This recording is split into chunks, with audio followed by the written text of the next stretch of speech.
नमस्कार दोस्तों। आज की इस कहानी में आप सभी लोगों का स्वागत है। एक रात भाभी कमरे में सोई थी। उस रात घर में कोई नहीं था।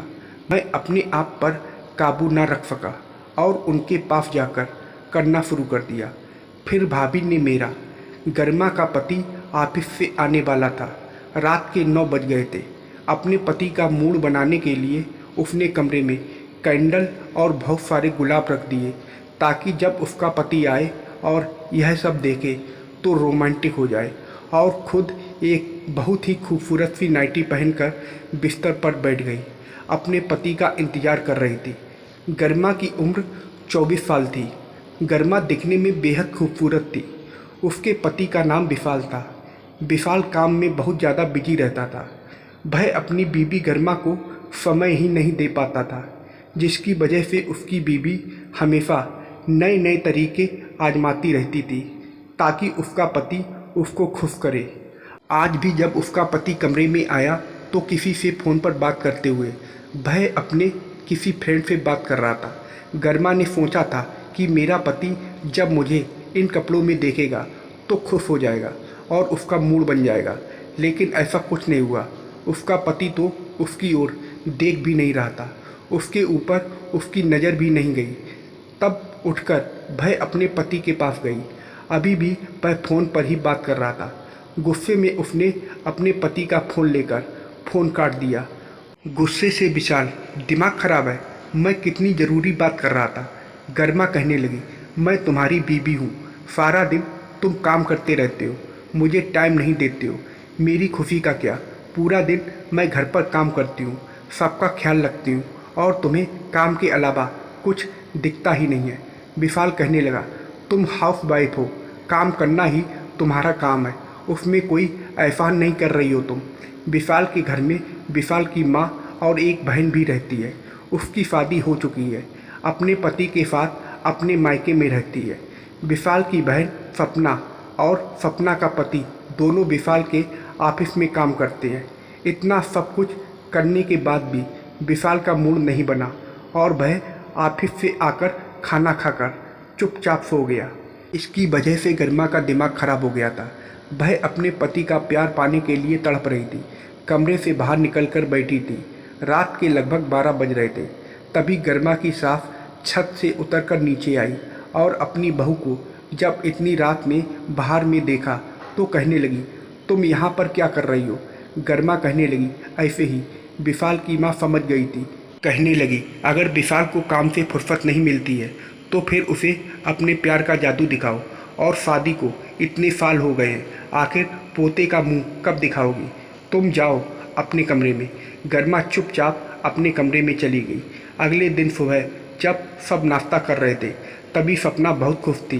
वह अपनी माँ से कहने लगी, मैं आप लोगों को कुछ बताना चाहती हूँ। सपना की माँ ने कहा, क्या बताना चाहती है? सपना ने कहा कि माँ, आप नानी बनने वाली हैं। इस बात से सपना की माँ बहुत खुश हो गई। कहने लगी, बस मालिक तूने नानी तो बना दिया, अब बस दादी भी बना दे। शाम हो गई। रात को फिर विशाल कमरे में आकर सो गया। उसने अपनी बीबी के साथ कुछ नहीं किया। उसकी बीबी को नींद नहीं आ रही थी तो कमरे से बाहर आ गई। फिर उसे कुछ आवाज़ सुनाई दे रही थी। वह आवाज़ सपना के कमरे से आ रही थी। सपना के पति का नाम विनोद था। विनोद बहुत हैंडसम था। गर्मा सपना के कमरे की ओर बढ़ने लगी।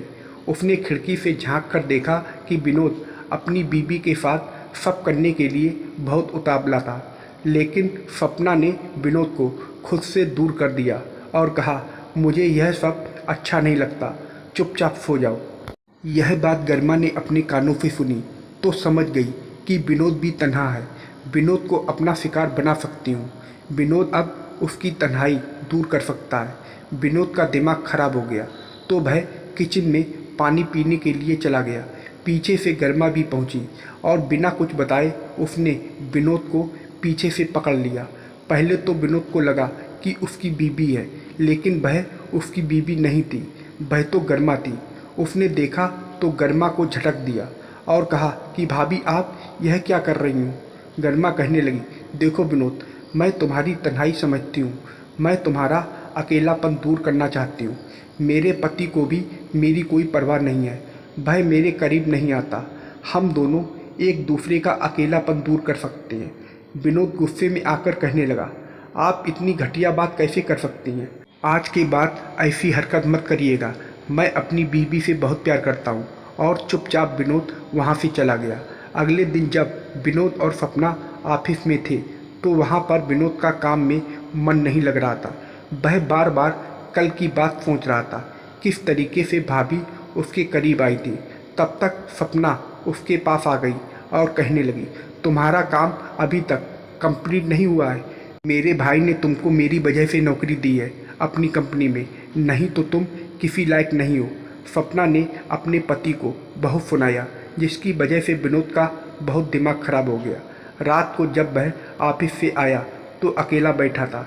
उधर गर्मा का पति सो गया था तो गर्मा भी उसके पास आई। गर्मा ने इस मौके का फ़ायदा उठाया। विनोद के पास जाकर कहने लगी, क्या हुआ, बहुत परेशान हो? विनोद ने कहा, कुछ नहीं, बस ऐसे ही।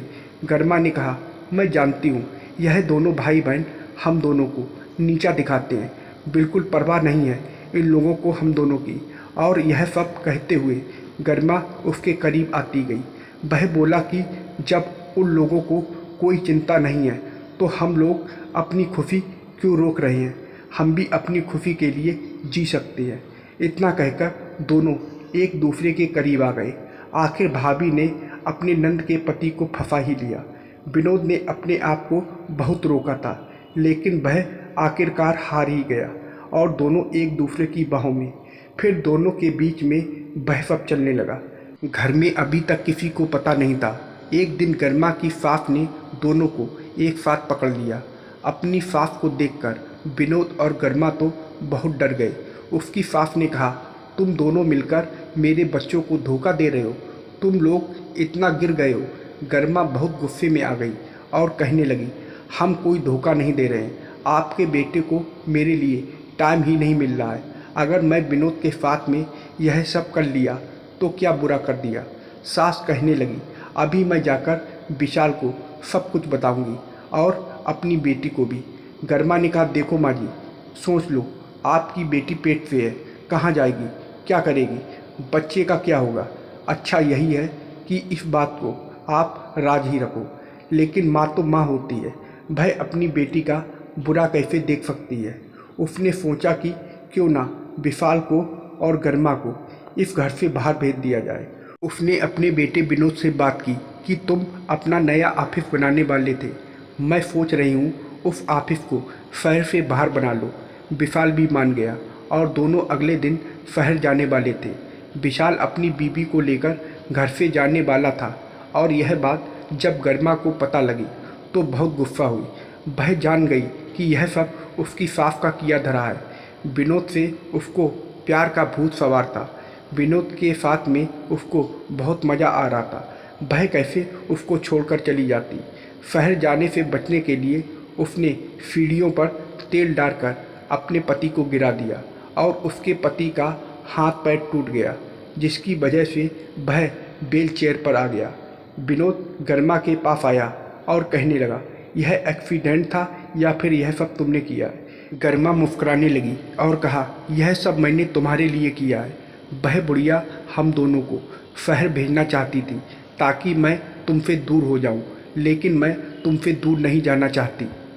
मुझे तुम्हारे साथ बहुत अच्छा लगता है और हम दोनों के बीच मैं किसी को नहीं आने दूंगी।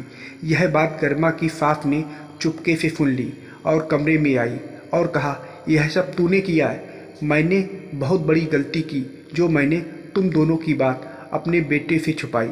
मैं अभी जाकर उसको सब कुछ बता दूंगी, उसके बाद देखना वह तुझे घर से निकाल देगा। उसकी सास जाने लगी। गर्मा ने अपनी सास को समझाने की बहुत कोशिश की, लेकिन वह मान ही नहीं रही थी। पीछे पीछे गर्मा जा रही थी, आगे उसकी सास। लेकिन जब गर्मा को लगा कि उसकी सास नहीं मानेगी तो जैसे ही उसकी सास सीढ़ी से नीचे उतरने लगी, वैसे ही पीछे से उसने अपनी सास को धक्का दे दिया और वह सीढ़ियों से गिर गई। उसके सर पर बहुत ज़्यादा चोट लग गई। विनोद वहीं पर था। वह अपनी सास को बचाना चाहता था, लेकिन वह कहने लगी, अरे यह बच गई तो हम दोनों का जीना मुश्किल हो जाएगा।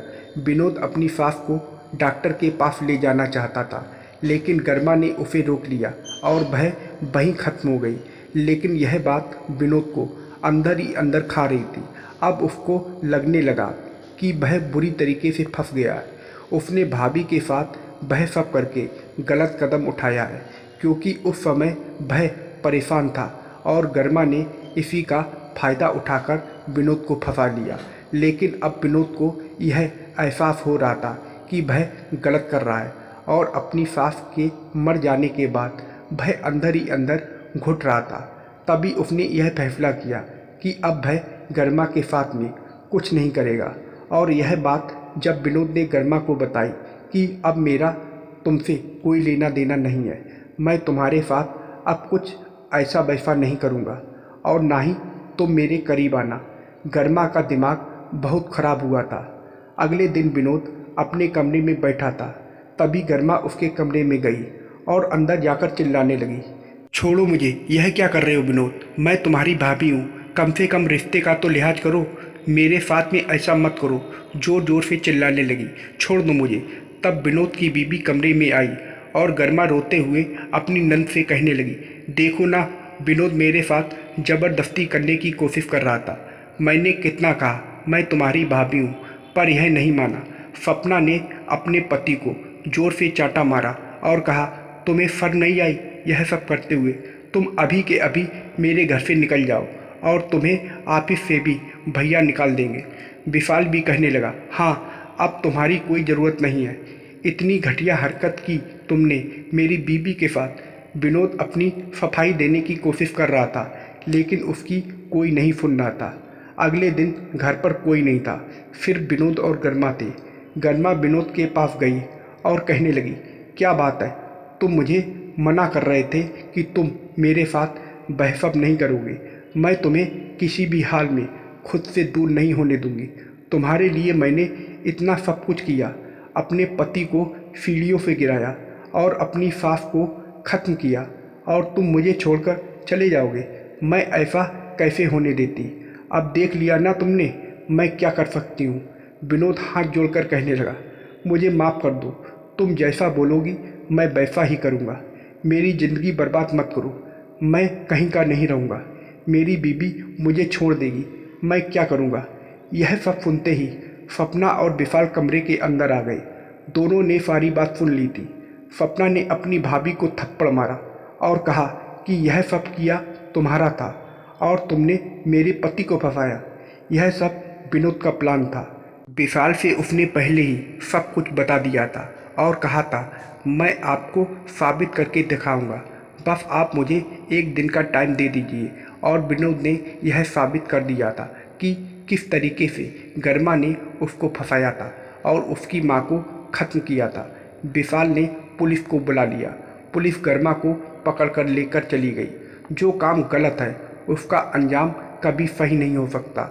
इंसान कितना भी सोचे कि हम गलत करके उसको छुपा लेंगे, लेकिन वह एक ना एक दिन सबके सामने आ जाता है। और कोई बड़ी बात नहीं कि एक छोटी गलती की वजह से आपकी पूरी ज़िंदगी बर्बाद हो जाए या पूरी ज़िंदगी भर इस गलती की सज़ा काटनी पड़े। जल्दबाजी में ऐसा कोई काम मत कीजिए जिसकी वजह से भविष्य में आपको तकलीफ़ उठानी पड़े। पति पत्नी का पवित्र रिश्ता भरोसे पर टिका होता है। कभी प्यार ज़्यादा कम पड़ सकता है। अगर बीवी नौकरी करती है तो उसको भी, और अगर पति काम करता है तो उसको भी, लेकिन उसकी वजह से किसी और के पास जाना गलत है और इसका अंजाम तो आप देख ही चुके हैं। तो दोस्तों, आप लोगों को यह कहानी कैसी लगी कमेंट करके ज़रूर बताइएगा और वीडियो को लाइक और सब्सक्राइब करना मत भूलिएगा। वीडियो को पूरा देखने के लिए आप लोगों का बहुत बहुत धन्यवाद।